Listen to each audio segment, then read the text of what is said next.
Good morning boys. Last class में हमने पढ़ा था प्रभावी मांग का नियम और उत्पादन और रोजगार का किन्सियन थ्योरी, केनेजियन थ्योरी, किन्स का सिद्धांत।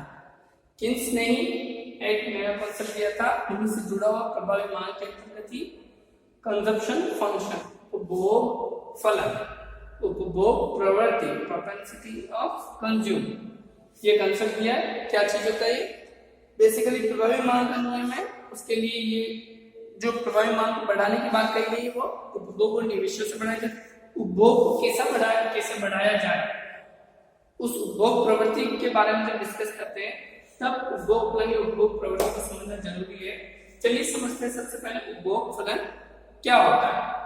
उपभोग फलन होता है एक देश में कुल राष्ट्रीय आय एवं कुल उपभोग के बीच फलनात्मक संबंध को प्रकट करना, अर्थात देश की कुल राष्ट्रीय आय के मुकाबले कितने प्रतिशत मुद्रा उपभोग पर खर्च होती है, या राष्ट्रीय आय के मुकाबले उपभोग कितना होता है ना।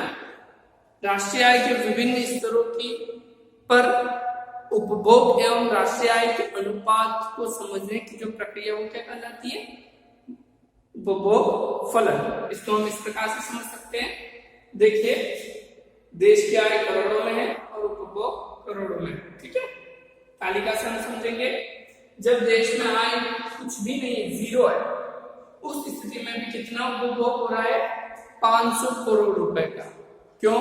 कैसे होगा? जब आय है ही नहीं तो खर्च कैसे होगी? तो ऐसी बात है कि कुछ अनिवार्य आवश्यकताएं होती है, उनके बिना मानव जीवन संभव नहीं। तो उन अनिवार्य आवश्यकताओं की पूर्ति के लिए आय नहीं भी होने पर या तो पुरानी बचतों में से या विदेशों से उधार लेकर अर्थव्यवस्था कार्य करती है। अतः इस जीरो आय के विरुद्ध भी उपभोग कितना है? 500 करोड़ रुपए का। अब हम देखते हैं आगे क्या प्रवृत्ति है कि जैसे जैसे आय की विभिन्न स्तर यानी आय बढ़ती है या आय के विभिन्न स्तर आय बढ़ती है, तो आय बढ़ने के साथ उपभोग भी बढ़ता है। अब आय बढ़ने के साथ उपभोग कितना बढ़ता है, इसी चीज को हम उपभोग फलन से समझने की कोशिश करेंगे। देखिए, आप आय बढ़ती 0 से 1000 करोड़, तो उस स्थिति में उपभोग कितना हो गया बढ़कर? 1250 करोड़। उपभोग में 750 करोड़ की वृद्धि हुई। क्यों? क्योंकि पहले तो बिल्कुल जीरो पर जब आय थी उपभोग को बहुत घटा रखा था, लेकिन जैसे ही थोड़ी आय हुई उपभोग को अचानक से तेज गति से बढ़ाया गया। इसके पश्चात आय बढ़कर हो जाती 2000। उस स्थिति में, इस स्थिति में भी क्या था? हम आय से अधिक व्यय कर रहे थे। अगली स्थिति जब आय बढ़कर 2000 होती है तो आय व्यय बराबर होते 2000 के 2000 बड़ा यानी बचते 0 रहती है। इसके बाद ही आय में वृद्धि की जाती है। देखिए, इसके बाद में वृद्धि की जा रही है तो कितना करोड़ बढ़ रहा है? 750 करोड़ उपभोग। यानी कि इससे हमें एक चीज निकल कर आती है जिसे इसका मनोवैज्ञानिक नियम भी कहा जाता है, उपभोग का मनोवैज्ञानिक नियम भी कहा जाता है। वह यह कि जैसे जैसे आय में वृद्धि होती है उपभोग में भी वृद्धि होती है, पर आय में हुई वृद्धि के मुकाबले कम, ठीक है ना। ये हम देखेंगे। आय में यहाँ कितनी वृद्धि हुई?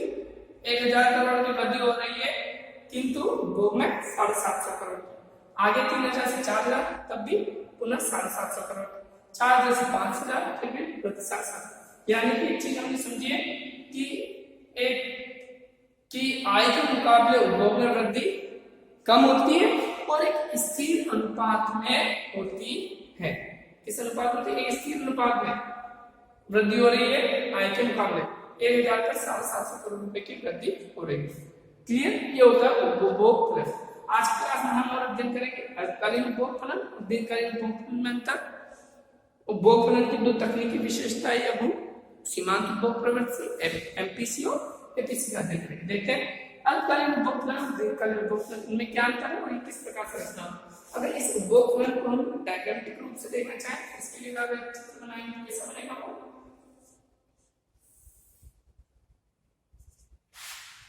यहाँ पे सामने चित्र है, यहाँ पर आई दिखाई गई है। देखिए, C = Y यानी कंजप्शन और आई दोनों बराबर होने की स्थिति में इस प्रकार का रेखा चित्र है। पर वास्तविक स्थितियां नहीं है। और क्या स्थिति है? ये स्थिति है जब आई 0 होती है, ये 500 होता है। देखिए, यहाँ से ये वास्तविक उपभोग फलन c a plus B Y, A का आपका स्वायत्त उपभोग जिसको टाला नहीं जा सकता, कम से कम उतना उपभोग तो होगा ही। ये जो भाग है वो आपका क्या है ए, ठीक है, क्या है ये भाग ए।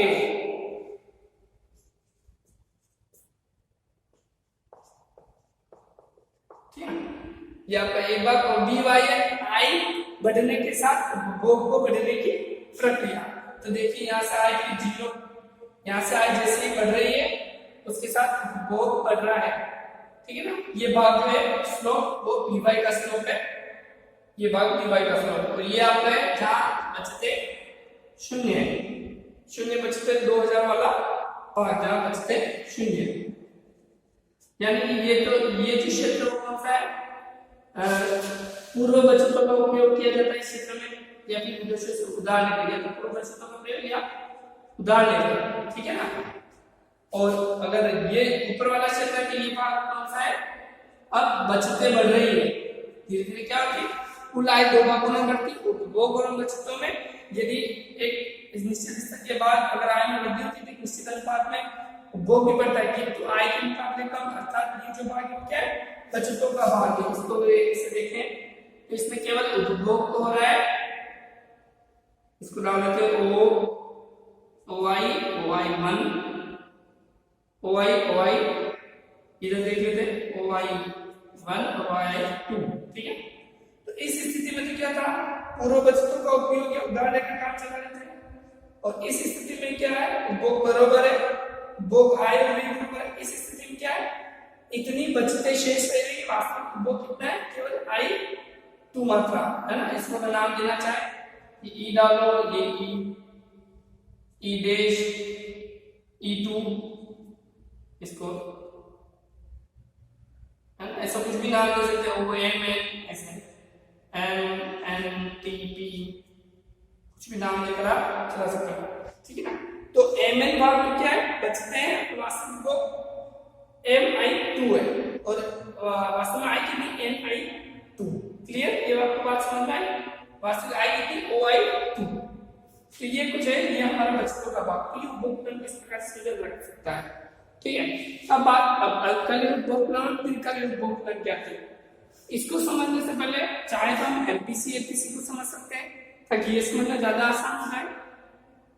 चलिए हम पहले इसको समझते हैं, उपभोग फलन की दो तकनीकी विशेषताएं वो क्या है, पहली है सीमांत उपभोग प्रवृत्ति, दूसरी पहली है औसत उपभोग प्रवृत्ति, दूसरी क्या है सीमांत उपभोग प्रवृत्ति। उसको समझते फिर हम अल्पकालीन दीर्घकालीन को समझते हैं, ठीक है। ये दो तकनीकी विशेषताएं हैं क्या है। अब वास्तव में होता क्या है, एपीसी क्या होता है average propensity of to consume, ये कैसे निकलती है, और एमपीसी कैसे निकलती है देखते हैं इसको, है ना। एपीसी औसत उपभोग प्रवृत्ति, ये सीमांत उपभोग प्रवृत्ति, ठीक है। देखते हैं कैसे निकलती, एपीसी कैसे निकलेगी, औसत उपभोग प्रवृत्ति बराबर कंजप्शन अपॉन वाई, कंजप्शन कितना है 500 अपॉन वाई, इनकम कितनी 0 अर्थात अनंत, कितनी हो गई अनंत, कितनी हो औसत उपभोग प्रवृत्ति या अनंत, क्योंकि आय और व्यय अधिक है। इसके निकालते हैं 550 अपॉन 1000, यानी कमा 1 रहे और खर्च कितने कर रहे हैं 1.25, इसमें क्या हुआ तो इसकी एपीसी निकाल कर लो, एक जितना कमाया उतना खर्च किया, इसमें क्या हुआ और इसमें क्या हुआ, और इसमें क्या होगा,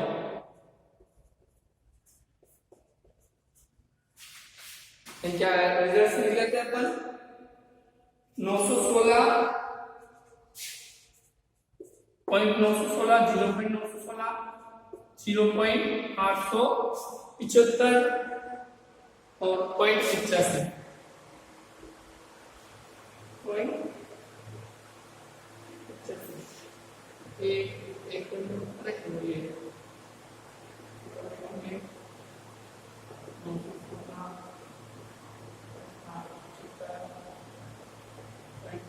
ठीक है ना। एक चीज आपको समझ में आई, जब शुरुआत होती है तब अनंत होती है और धीरे धीरे किस प्रकार की प्रवृत्ति है एमपीसी में गिरते हुए रहती है। एमपीसी क्या होती है? गिरती हुई होती है। चलिए सीमांत बोध प्रवृत्ति marginal potential to consume is equal to change in C अर्थात उपभोग में परिवर्तन अपॉन चेंज इन वाई आई में परिवर्तन। देखिए उपभोग में परिवर्तन पहले सबसे पहले तो 0। अब देखिए उपभोग में परिवर्तन कितना हुआ 750, आई में कितना परिवर्तन हुआ 1000। तो 750 बटा 1000 अर्थात 0.75। फिर आगे देखेंगे हम 750 बटा 1000 अर्थात क्या है एमपीसी स्थिर है। एमपीसी की क्या प्रवृत्ति है? स्थिर है। आय के मुकाबले एक निश्चित अनुपात में एमपीसी काम कर रही है, एक निश्चित अनुपात में उपभोग बढ़ रहा है। आय के मुकाबले एक निश्चित अनुपात में उपभोग बढ़ रहा है। ठीक है ना? क्लियर? सी उपभोग Y I C change in सी उपभोग में परिवर्तन और चेंज इन वाई आई में परिवर्तन। ठीक है ना? क्लियर? आपको समझना है ये दो चीज आपको समझना है। इन दोनों की रिलेशनशिप कैसे होती है? तो इनमें 3 प्रकार की रिलेशनशिप होती है, उसको भी समझ लेते हैं। 3 प्रकार की रिलेशनशिप होती है। जब इसमें 3 प्रकार की रिलेशनशिप होती है अभी इसको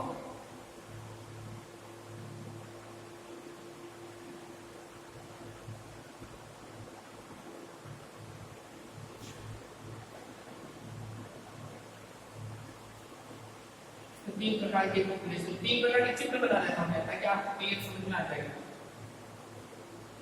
चित्र ए, चित्र बी और चित्र सी। ठीक है ना? अब समझते हैं हम। अगर ये हो तो क्या होगा चित्र में के अनुसार? इसमें क्या है? इसको हमने समझा था एमपीसी गिरती हुई होती है। जब एमपीसी गिरती हुई होती है किंतु यह एमपीसी से अधिक होती है, किंतु एमपीसी से अधिक है ना? जो तालिका बनी हुई है उस हिसाब से आप देख लीजिए एमपीसी गिरती हुई है और एमपीसी अधिक है। ये है C = A + BY। C = A + BY। ठीक है ना? इसकी प्रवृत्ति के लिए MPC following MPC constant MPC = MPC नहीं MPC is greater than MPC. अगर इसको ऐसे लिखना हो तो एमपीसी फॉलोइंग गिरती हुई एमपीसी तो एमपीसी कांस्टेंट और एमपीसी ग्रेटर देन एमपीसी। ये 3 चीज निकल के आएगा। ठीक है? इस चित्र में अगर इसको समझना हो तो कैसे समझेंगे? वही ये इसी तालिका से चीज समझना आती है कि किस प्रकार से हो रहा है। एमपीसी यहाँ मान लीजिए यहाँ है तो यहाँ आई तो 0 इस स्तर पर आई क्या है 0 पर ये कितना हो रहा है? ये भाग नहीं हो रहा है। ठीक है ना? इसके बाद अगर वो निकालिए आपको एमपीसी तो देखिए आई में वृद्धि हो रही है, आई में वृद्धि हो रही है कितनी? ये ऊंचाई ऊपर को आई में वृद्धि हो रही है कितनी? पर उपभोग में वृद्धि होती है कितनी? MPC greater than MPC. ये चेंज इन सी, ये चेंज इन वाई। ये आप समझ जाएंगे इससे। ये से दूसरा डायग्राम बनाते हैं जिसमें क्या सीन रहेगा जो कि दीर्घकालीन फलन में काम कर C = BY। दीर्घकालीन उपभोग कोण का जो डायग्राम है वो इस प्रकार से होगा जिसमें वास्तविक उपभोग I से प्रभावित होता है। स्वायत्त उपभोग जैसा कुछ भी नहीं है। जैसे जैसे आय बढ़ेगी उसके अनुसार उपभोग बढ़ता है। इस स्थिति में क्या होता है हम देखते हैं एपीसी का क्या सीन रहेगा? APC constant, MPC constant, MPC constant है, एमपीसी कांस्टेंट है और APC is equal to MPC. इस दीर्घकालीन उपभोग फलन का क्षेत्र इसके अंतर्गत इस प्रकार का रहता है। तीसरा क्वेश्चन की बात करें तो ये बड़ा थोड़ा अलग टाइप का है, इसको हम समझने की कोशिश करते हैं कि when APC is rising, when APC is rising, ये सीन होगा ये, ठीक है, when APC is rising, C is equal to A plus B by C is equal to A plus B by N। जब APC बढ़ती हुई होती है rising, then MPC constant, MPC सदैव हर स्थिति में कांस्टेंट है, और एमपीसी ग्रेटर देन ना एमपीसी, इसमें एमपीसी लेस देन एमपीसी होती है, एमपीसी लेस देन एमपीसी, अर्थात सीमांत उपभोग प्रवृत्ति से औसत उपभोग प्रवृत्ति क्या होती है, कम होती है, औसत उपभोग प्रवृत्ति से कम होती है सीमांत उपभोग प्रवृत्ति से। ये जो भाग है इसका क्या है, आई तो है इतनी, ये इधर आई इधर उपभोग, आई तो है इतनी, पर उपभोग क्या है शून्य, आई यहाँ पर इतनी, तो उपभोग है माइनस में, उपभोग है माइनस में, ठीक है ना, ये स्थिति है। अब आई बढ़ती होती है, यहाँ से बढ़कर आई होती है इतनी, पर वो कितना बढ़ता है, आई में वृद्धि होती है, देखिए आप इस प्रकार इसको समझ पाएंगे, इस प्रकार आई तो बढ़ी इतनी, पर वो कितना बढ़ा है, तो ये परिवर्तन जो है ये तो कांस्टेंट है, सीमांत उपभोग प्रवृत्ति कांस्टेंट है, पर इसमें से एमपीसी क्या होती है, धीरे-धीरे बढ़ती हुई होती है, एमपीसी हमेशा एमपीसी से कम रहती है। जब एमपीसी बढ़ती हुई होती है तब एमपीसी हमेशा एमपीसी से कम रहती है, और जब एमपीसी गिरती हुई होती है तो एमपीसी हमेशा एमपीसी से अधिक रहती है। ये इनके बीच रिलेशनशिप है, इसको आप समझ गए होंगे अच्छे से कि तीन प्रकार की रिलेशनशिप निकल के आती है, और चित्र के माध्यम से आप दीर्घकालीन और अल्पकालीन फंक्शन को भी समझ चुके होंगे। क्या दीर्घकालीन और अल्पकालीन फंक्शन क्या करता है, वही चीज है ना। अब अल्पकालीन फंक्शन की भी बात की जाए तो थोड़ा और समझ लेते हैं। हाँ, दीर्घकालीन फंक्शन पे अल्पकालीन फंक्शन भी आपका हो गया, ये वाला अल्पकालीन और दीर्घकालीन, इनमें क्या फर्क है। अल्पकालीन में इस प्रकार का होगा, C इक्वल टू है इक्वल टू, तो ये A स्वायत्त निवेश और C equal to A plus B y, यही सारा सीन, ठीक है, इसमें ये होगा, ठीक है, जिसमें एमपीसी गिरती हुई होगी, MPC equal to MPC constant होगी और एमपीसी ग्रेटर देन एमपीसी होगी। पर अल्पकालीन उपभोग फलन में क्या होगा, इस प्रकार C इक्वल टू y, और ये होगा इस प्रकार, एक निश्चित भाग में बचत तो होगी, पर ये by, ठीक है ना, इसमें क्या होगा C equal to by, MPC constant होगी, एपीसी और एपीसी एक होगी बराबर होगी, और एपीसी इस प्रकार की होगी, तो भी कांस्टेंट होगी, दोनों कांस्टेंट और दोनों बराबर। ये दीर्घकालीन फंक्शन, दीर्घकाल में कोई अल्पकालीन खर्चों की पूर्ति नहीं करनी पड़ती आय के साथ साथ। तो ये हमने लिखा है दीर्घकालीन उपभोग फलन, अल्पकालीन उपभोग फलन, एमपीसी एपीसी और उनके डायग्राम किस प्रकार से तैयार हुए। आशा आपको समझ में आया होगा, बहुत सरल